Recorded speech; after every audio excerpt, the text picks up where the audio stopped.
I'm not going to use this thing because it hasn't been good to us tonight. So you are banished over here. I'm turning this off.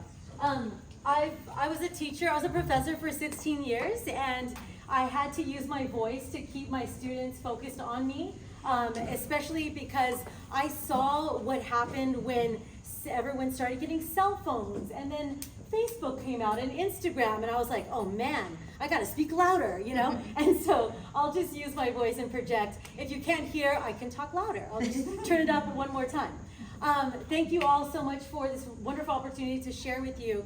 Thank you to the organizers for inviting me. This is such a wonderful opportunity. Thank you, John and James, for what you shared. I know we're all inspired, and I hope you all grab that QR code because I'm expecting to see those numbers go up. He said he's matching us, you guys. Okay, so you know that means he's gonna like give his money too, you know. Yeah. So let's see some of that action there. So the other day I was perusing LinkedIn, and it wasn't the middle of the night, and I wasn't about to try to go to sleep. And I saw a post from a writer at Forbes who said, an AI writer at Forbes, who said, who posted about Oprah's special on AI and our workforce. Did anybody get a chance to see that? AI and our workforce? No? Okay. All right. As a professor, I'm infamous for giving homework. So your homework tonight, write it down, is you're going to go on Hulu and watch this special and tell me what you thought about it. And if you don't have Hulu, not that I condone sharing or anything, but I do. So I'll be up back. I'll give you a picture of my password. Something about loving my mom, you know. And so anyway, her caption was, "Looks like AI has jumped the shark." Now, I was like, wait a second, cognitive dissonance, something's not working, because I thought I knew what jump the shark meant, right? So I was like, maybe I don't know what it means. So Google real quick, jump the shark, Happy Days. No, yeah, I'm right. Jump the shark is a term that came from the 1950s sitcom Happy Days, in which the writers decided to get the main character Fonzie to jump over a shark while he was skiing in a desperate attempt to keep the show really cool and funny. And that, because it wasn't funny, and most of the critics and people watching it rolled their eyes like, oh my gosh, are they serious? They really tried that? How dumb. That became the phrase that people use for whenever a creative thing or film or whatever, or a sitcom is declining in its popularity. So what she was implying is that AI, because Oprah was doing this special on and trying to inform our communities on the capabilities and harms and risks of AI, now it has jumped the shark. I was like, this woman has no idea what, at the grassroots level, the capabilities of AI right now is doing for nonprofits like mine and nonprofits that I'm working with. And so this is what I'm going to tell her in a response in that LinkedIn post. So I'm practicing, you guys. I want your feedback, because I want it to be really kind, and come with me on the journey to showing you what happens, what's happening at grassroots level. So number one, I want to share with you what it's done for me as a nonprofit founder who is wearing all the hats and self-funded, because I was not getting any grants at all for what I'm trying to do in impacting workforce development for government employees. I developed a bunch of materials for government employees, and I wanted just some feedback on it, but I wasn't always able to afford another teacher to edit my work, and so I was using ChatGPT. Hey, what do you think about this? Boom, all right, I'm gonna fix this, whatever. And that was early stages. Now it's even more robust. Now I'm actually developing with Owen Preview, now with the reasoning capabilities, I'm going to teach these exam takers how to develop their own questions, so that they can, in preparation for these exams on deductive reasoning, I mean, why are they doing big tests on other government employees, you know? They're working on data analysis and other stuff, not LSAT type of test questions.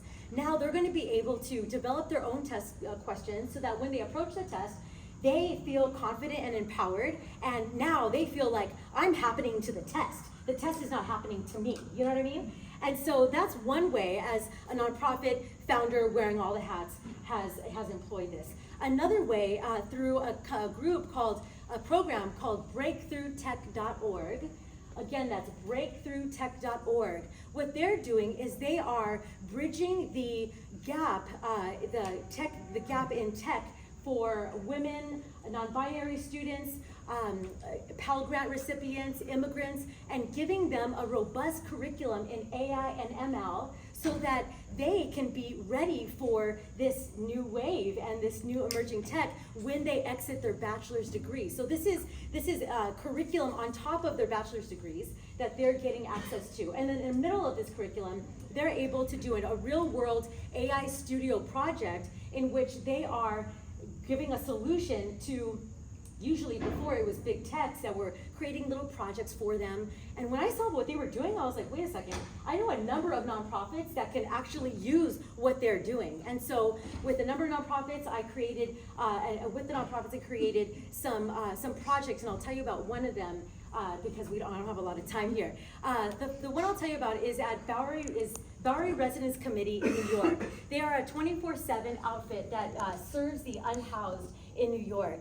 And what they're doing is, because they have a graveyard shift staff that's never able to talk to their HR staff who works 9 to 5, they're developing an internal chatbot wherein their graveyard shift can ask questions, HR-related questions like, what are my benefits in this role? What's vacation like? I'm taking paternity soon. How do I go about doing that? And if their question isn't answered by all the data that we are training this chatbot on, then it will direct them to the person or department that their question needs to go to. Amazing. Now, breakthroughtech.org is always looking for challenge advisors on a volunteer basis, and that's how I'm working with them, or career mentors. So if you're interested, please look up at breakthroughtech.org. They're doing fantastic things. And there needs to be more programs like this. The next thing I want to tell you about is through Goldhirsch Foundation, one of my employers that just gave me a promotion. You can check it out on LinkedIn. Thank you. They're so wonderful to work with, and one of the things that they charge me to do is to train their nonprofits in current AI out-of-the-box solutions, like what can we do with ChatGPT? What can we do with all of these awesome tools that are available right now?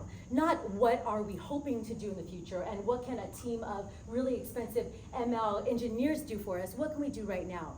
I did a series of trainings, and from that just a series of really simple trainings, one of the groups, Rainbow Labs, had an incredible application that we're going to be building together with a GPT. They want to be able to inform their curriculum on all the data and feedback from all their students and in their LGBTQIA+ community. What they do is they train these students on career and on life skills, because sometimes their parents have disowned them, they're homeless, and they need support. And so they want to make their curriculum a bit more robust by adding their feedback, adding their theory of change, and adding a bit more of program evaluation, and they're going to be using a GPT to do all of that. How cool. And that's something we're working on right now. Another application I want to share with you, do we have time? No, we don't. So I'll share with you out back, okay, with my Hulu password. And so one thing I want to charge to all of us is, number one, many of us, if not all of us, are using these applications right now. My charge to you as individuals is to go out and volunteer an hour or two with a nonprofit founder and just show them the ropes. Show them what it can do. Empower them. Show them for personal and professional use. And I'm telling you, you will learn more than they are learning because of the protege effect. Look it up. Protege effect. If you teach others, you will learn better yourself. Isn't that so cool? Isn't that the whole you will get more when you give? I love that concept. I love that principle of life. The second thing I want to charge you all with is those of us who are founders, those of us who have AI solutions that are super cool, that we're making money with, very great, very great. I'm happy for you. But why not have a CSR where you adopt a nonprofit and you offer your services to them? That's how we are all going to emerge and be successful together. We need to ensure that all boats rise, because guess what? we're all in the boat together, you know? And so if these nonprofits that are serving our community, the ones that James spoke about with Pledge and all these amazing works like Archer's nonprofit, they are helping us all survive. And so it's important that we support them. And so if you're building an AI solution, adopt a nonprofit. Lastly, for those funders out there, those of you with money, raise your hand. Just kidding, just kidding, just kidding, just kidding. Those of you with funds, if you find a program or a person who wants to do AI literacy training, please sponsor them to go and do that. Sponsor them to go to nonprofits, go to governments, go to social impact groups so that they're able to serve and teach. Okay, I go in and I do that as much as I can. I go in like Mary Poppins, and except I'm Maria Poppins, everyone. Okay, I'm Maria Poppins. I'll go in, but I always want to stay longer. But I'm not paid to stay longer. I gotta eat, you know, or I'm volunteering my time, and there's only so much I can do because I only have so much time, and there's so much need out there. So if you have money and you're able to adopt an AI literacy advocate, do that. And so all of you, you all have a charge. Thank you so much for being here. And I know that these are all kindred spirits. We're all AI for good. And I'm excited to hear some of your questions.